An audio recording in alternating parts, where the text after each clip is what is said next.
j'étais perdu, comme inémé dans le sable. Tu m'as cherché et tu m'as sauvé.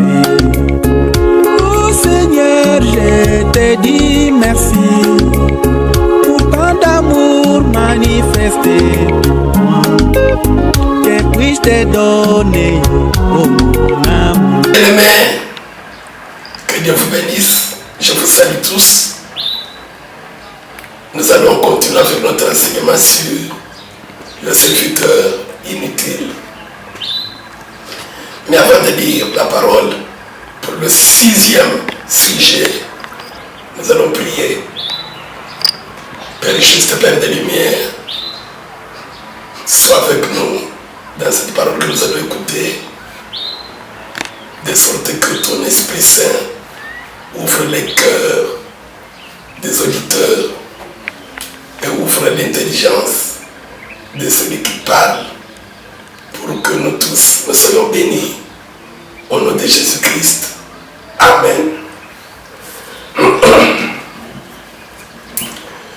Nous allons lire la parole de Dieu pour écouter le 6e sujet du serviteur inutile.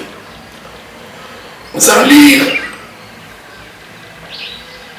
Psaume 116, verset 12. Et Marc 10, verset 53. Je lis au nom du Seigneur Jésus.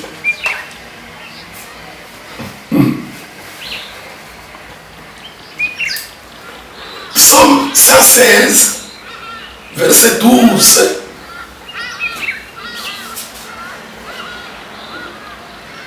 Comment rendrai-je à l'Éternel?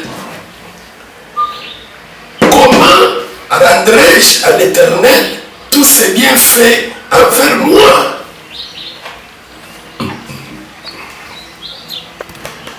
Marc, chapitre 10, verset 53.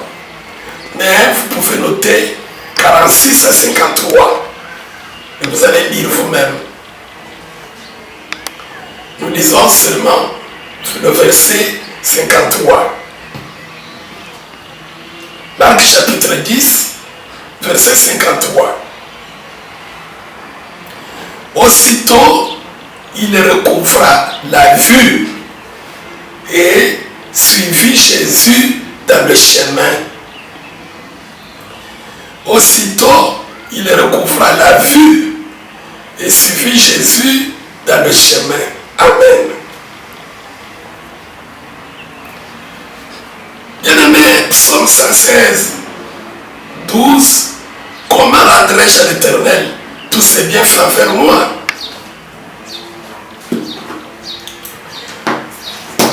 Nous parlons du serviteur inutile. Dans Luc 17, 7 à 10. Dans l'introduction, on avait entendu ça. Le patron a ramassé quelqu'un qui était déjà mort. Il l'a ranimé, il l'a ressuscité. Il est abandonné, il n'a pas de parents, personne. Il l'a amené dans sa maison, il l'a lavé, il l'a secouru, il lui a même donné du travail, le logement, tout. Et Jésus qui dit, quand il revient des champs, il revient du travail, le patron lui dit, allez, prépare-moi, fais ceci. Est-ce que le patron lui doit de la reconnaissance? C'est lui au contraire qui doit de la reconnaissance au patron. Jésus aime beaucoup la reconnaissance. Si tu n'as pas de la reconnaissance envers Dieu, tu n'iras pas au ciel. Parce que Jésus dit, si tu n'es pas fidèle dans peu de choses, qui te donnera les grandes choses? Aujourd'hui, nous voyons le 6e sujet. Comment avoir de la reconnaissance envers Dieu? Dans Psaume 116, 12, la Bible dit, comment rendrai-je à l'Éternel? Laissez-moi lire. Il n'est pas changer ce qui est écrit. Excusez-moi. te dire encore. Comment rendrai-je à l'Éternel tous ses bienfaits envers moi?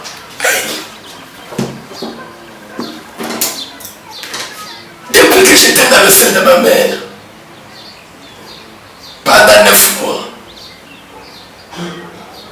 qui a assisté ma mère à me mettre au monde, qui lui avait donné la force et la santé, qui me nourrissait depuis que j'étais bébé, depuis que j'ai grandi, tous les bienfaits là. Comment David dit, le Saint-Esprit dans cet homme dit, comment rendrai-je à l'Éternel tous ces bienfaits? Parce qu'il faut rendre.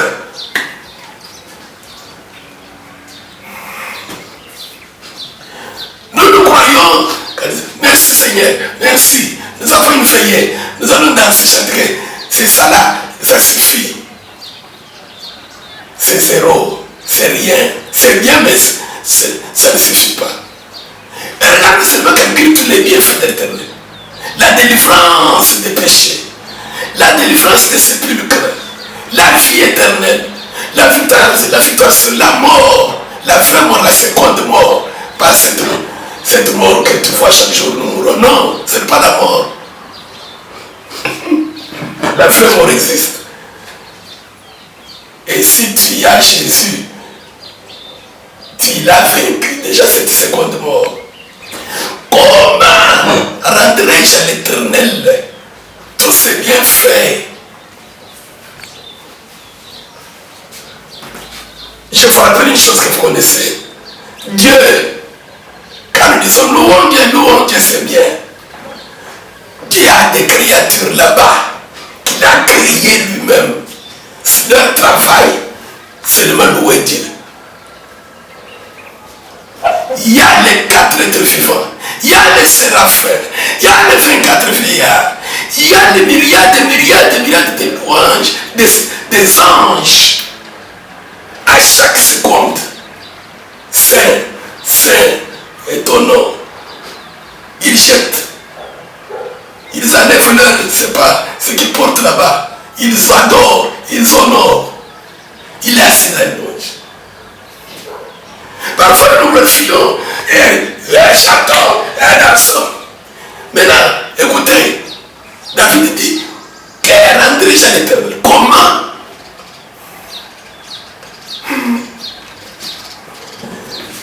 Bartimée nous donne la réponse. Mendiant aveugle. Le 6e sujet, vous pouvez noter, le mendiant aveugle. C'est le mendiant aveugle qui nous donne la réponse. Il y avait un gars d'Israël à Jéricho. Depuis qu'il est né là, il n'a jamais vu son père. Il entend seulement la voix. Sa mère, ses frères, ses soeurs, ses voisins. Il était déjà abandonné, délaissé. Pour avoir un pain, il fallait mendier.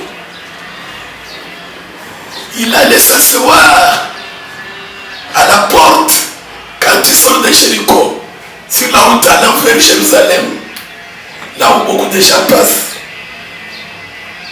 Quelqu'un vient, il vient se moquer de lui, il prend du sable, il lui donne un Bartimée, c'est du sucre. Il prend, il met dans son sac. Quand il arrive à la maison, je ne sais pas là où il dormait, s'il dormait à l'extérieur ou quoi. Quand il met dans la bouche, c'est du sable, ce n'est pas du sucre.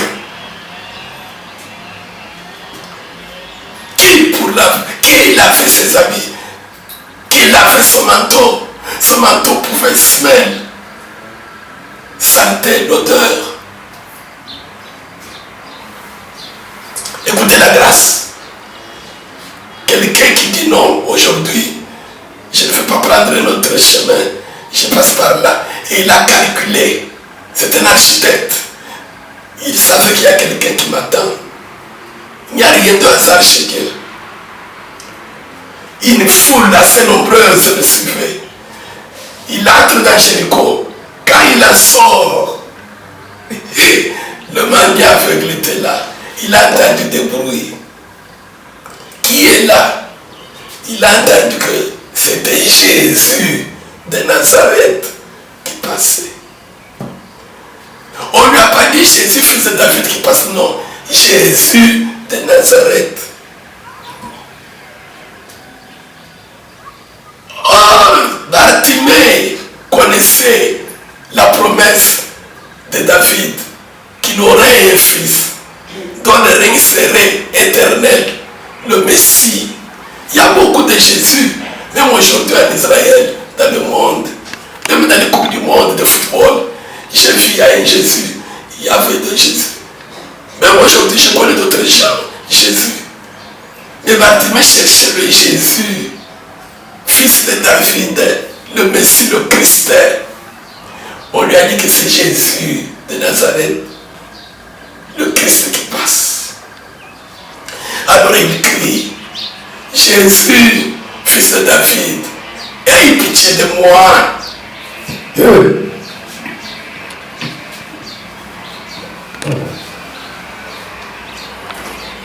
Plusieurs le reprenaient. Toi aussi, Mais lui priait très fort. Il criait encore plus fort. Jésus, fils de David, aie pitié de moi. Jésus, fils de David, aie pitié de moi. Quand vous lisez très bien, la dernière fois qu'il a crié, il n'a pas prononcé le mot de Jésus. Laissez-moi vérifier.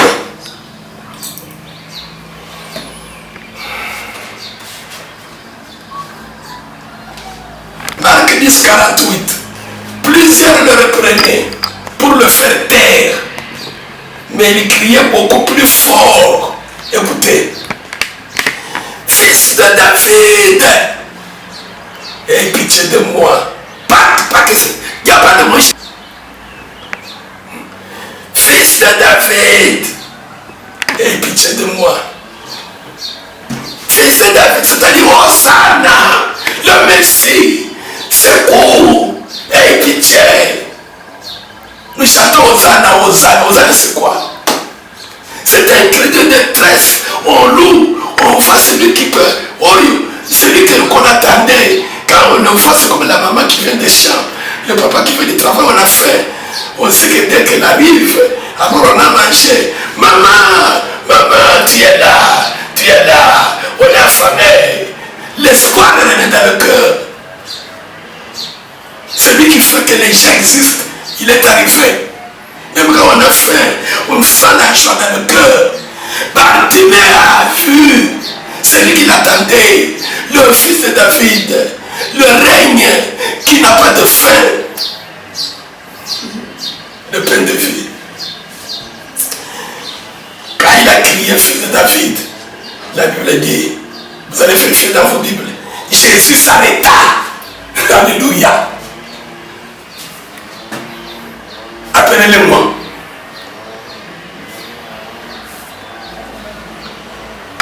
Que veux-tu que je te fasse?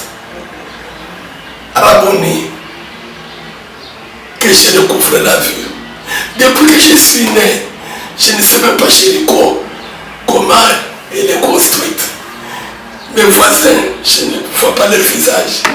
Je n'ai jamais vu le visage de mon père, de ma mère. Ce que je mange, je ne vois même pas c'est quoi. Parfois on peut me donner ce qui est mauvais. On me trompe, je mange. C'était en dehors de la ville. À la sortie. Jésus lui dit, j'ai vu ta foi. Tu attendais le fils de David. Et tu crois que moi je suis le fils de David. Va. Ta foi t'a sauvé. Maintenant écoutez ce qui nous intéresse. Jésus ne lui a pas dit, suis-moi, comme aux autres. Non. Va. Tu verras maintenant Jéricho. Tu verras maintenant. Tu sauras maintenant chercher du travail. chercher une fiancée, voir quand même tes parents, ta famille, chercher, va ta faute à sauver. Aussitôt, il recouvra la vue. Maintenant, écoutez ce qui s'est passé. Jésus continue son chemin. Il lui a dit, non, va, quand même que tu voies qui sont tes parents, qui sont tes cousins. Quand il a recouvré la vue, Bartimée fait une chose qui m'étonne, qui doit nous étonner. Qu'est-ce qu'il a fait? Aussitôt il recouvra la vue et suivit Jésus dans le chemin. Alléluia. Bien aimé, depuis qu'il est né, c'est à quel âge il avait? Maintenant Dieu l'a béni. Au lieu d'aller quand même chercher du travail, voir résider ses parents, étudier, se marier, chercher à manger. Il mendiait pour avoir à manger. Jésus lui a pas donné à manger. Jésus lui a donné l'essentiel, la vue. Non, dans sa joie, il réfléchit, il dit Jésus. Et dans le même Marc, chapitre 11, quand vous lisez, où allait Jésus à Jérusalem? Comment il est entré là-bas? On l'attendait là-bas. Les gens ont enlevé leurs habits. On a mis sur l'anneau, l'âne, l'animal. Il est monté là-bas. On l'a accueilli comme roi. On a chanté Hosanna. Bartimée était là. Il a tout laissé pour suivre Jésus et aller chanter Hosanna. Marc chapitre 11. Lisez. 10 termine avec. Il suivit Jésus. 11. Jésus, maintenant, avant d'entrer, allez chercher moi l'anneau. On cherche l'anneau, l'animal, on l'amène. Les disciples enlèvent leurs habits. Ils mettent là-dessus. Le roi s'assied. Quand il entre, les gens de Jérusalem, les habitants, ils prennent leurs vêtements. Ils mettent là-bas sur le chemin pour que le roi passe là-bas. C'est-à-dire quoi? Bartimée a calculé. Qu'est-ce que je vais donner à cet homme, fils de David, comme reconnaissance? Je laisse tout. Je lui donne ma fille. C'est quand on enlève les habits. C'est quand tu enlèves ton habit pour que quelqu'un marche là-dessus. Même les magiciens, les féticheurs, ils demandent quel est son vêtement pour enfanter quelqu'un. Amène-moi ça. Quelqu'un qui amène ses vêtements, il met là pour le marché. Il a donné toute sa vie à Jésus. Dieu veut que tu lui donnes ta vie sur la terre comme reconnaissance à tous les bienfaits qu'il t'a fait. Nous louons, c'est bien. Nous chantons, c'est bien. Nous disons merci, c'est bien. Venez à la fin, mais est-ce que tu as donné ta vie à Jésus? Nous louons Dieu, mais notre vie, nous la conservons. Jésus a dit, quelqu'un qui conserve sa vie sur la terre, il la perdra. Et quelqu'un qui perd sa vie à cause de moi, il la retrouvera. Bartimée a donné sa vie à Jésus. Il a tout laissé. Il l'a suivi. Qu'est-ce que donner la vie à Jésus? Bartimée voulait aller voir ses parents. Voulait aller voir Jéricho rentrer. Jésus lui voulait aller à Jérusalem. Bartimée a suivi. Il a fait ce que Jésus voulait. Il a refusé ce que lui voulait. Quelqu'un qui a donné sa vie à Jésus, il fait ce que Dieu veut, la volonté de Dieu, et non ce que lui veut.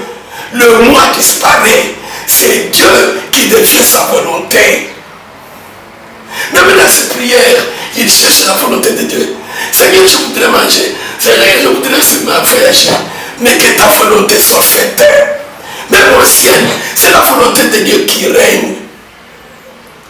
Nous voulons toujours faire ce que nous voulons.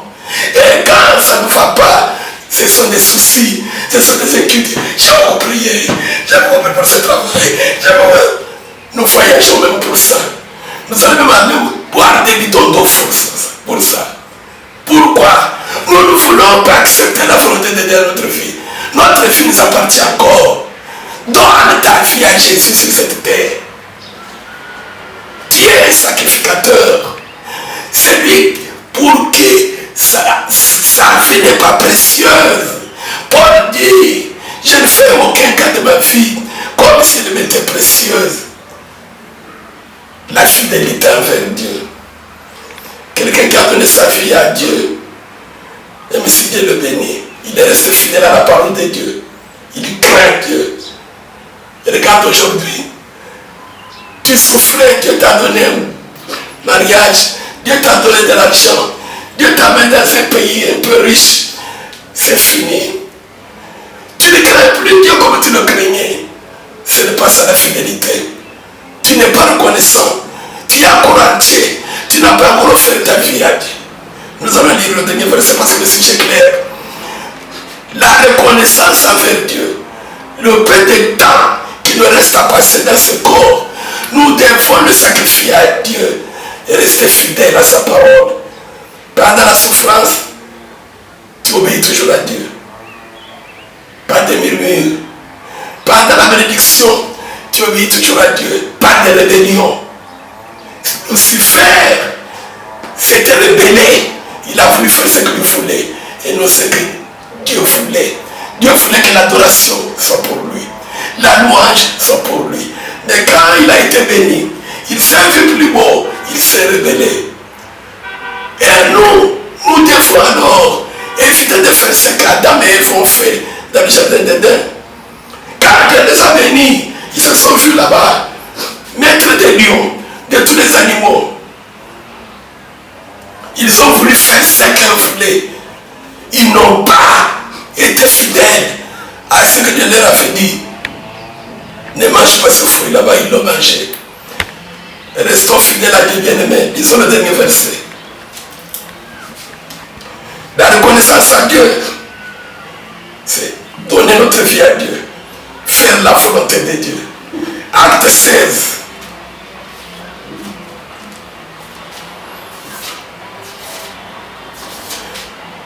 Paul a dit, je ne fais aucun cas de ma vie, comme s'il m'était précieuse.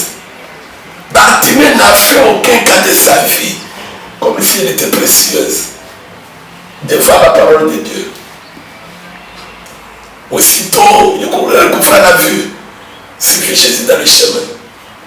Chantant Hosanna. Nous chantons Hosanna, mais nos cœurs, comme Esaïe a dit, ce peuple m'honore des lèvres, mais son cœur est loin de moi. Dieu a besoin de nos cœurs. Romains 12:1, le vrai sacrifice de louange, d'action de grâce, offert vos corps à Dieu. Tu es un garçon, tu vas devenir comme une fille. Et tu commences à chercher à épouser un garçon. Tu es une fille, tu vas devenir comme un garçon. Tu rejettes la volonté de Dieu et tu chantes Hosanna. Et tu dis que tu dis merci à Dieu. Parce que tu avais dit, tu es en Europe, tu es en Amérique, tu es je ne sais pas où. Tu te trompes. Tu te retrouveras dans l'enfer un jour. C'est le moment de nous confesser, d'être reconnaissant à Dieu avec ce qu'il nous donne en offrant nos vies à lui.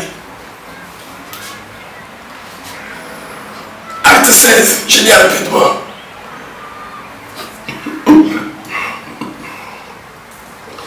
« 23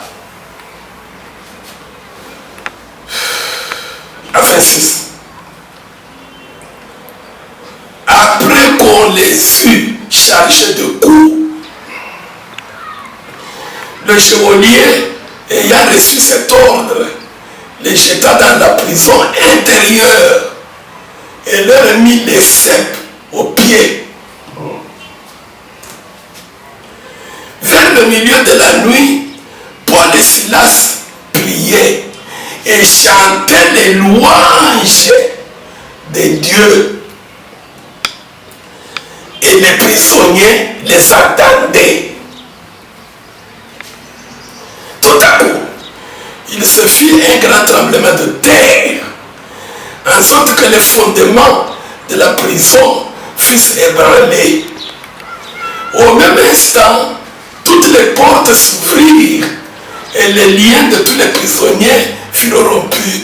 Amen. Bien-aimé, Paul qui dit, je ne fais aucun cas de ma vie, comme si elle m'était précieuse, pourvu que j'accomplisse la volonté de Dieu. Il avait offert sa vie à Dieu. De même que Bartimée. Et un jour, il est avec Silas. Il prêche la parole. Il craint Dieu. Il prie. On les arrête. On les met en prison.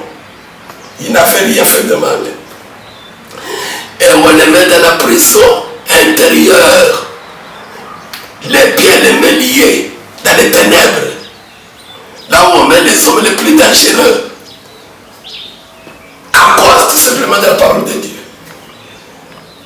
Mais si c'était toi et moi, mais comment ça m'arrive? Mais c'est l'homme de Dieu, le serviteur de Dieu, comme voilà les serviteurs inutiles, Paul et Silas. Écoutez ce qui se passe. Ils ont prié là-bas.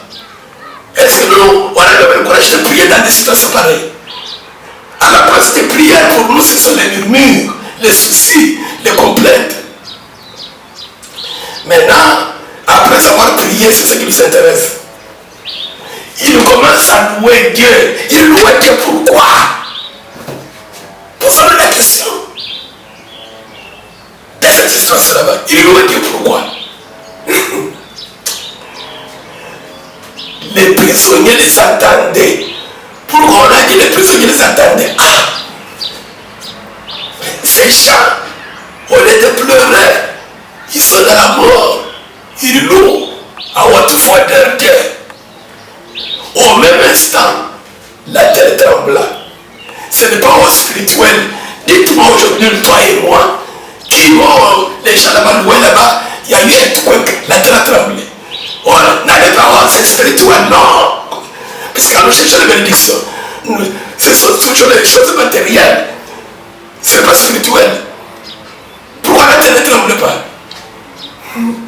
C'était les hosannes qu'ils chantaient. Des gens qui ont sacrifié leur vie à Dieu sur la terre. Les mariages, les boyers. Si Dieu veut que je me marie, je me marierai. Paul, quelle femme qu'elle a fait la laisser sur la terre? Barnabas, Étienne. Parce qu'aujourd'hui, on ne peut même pas louer Dieu. On loue Dieu quand Jacques s'est marié. On loue Dieu, j'ai un enfant, c'est bien. Mais est-ce que tu as offert d'abord ta vie comme Bartimée? Bartimée. Que Dieu vous bénisse beaucoup.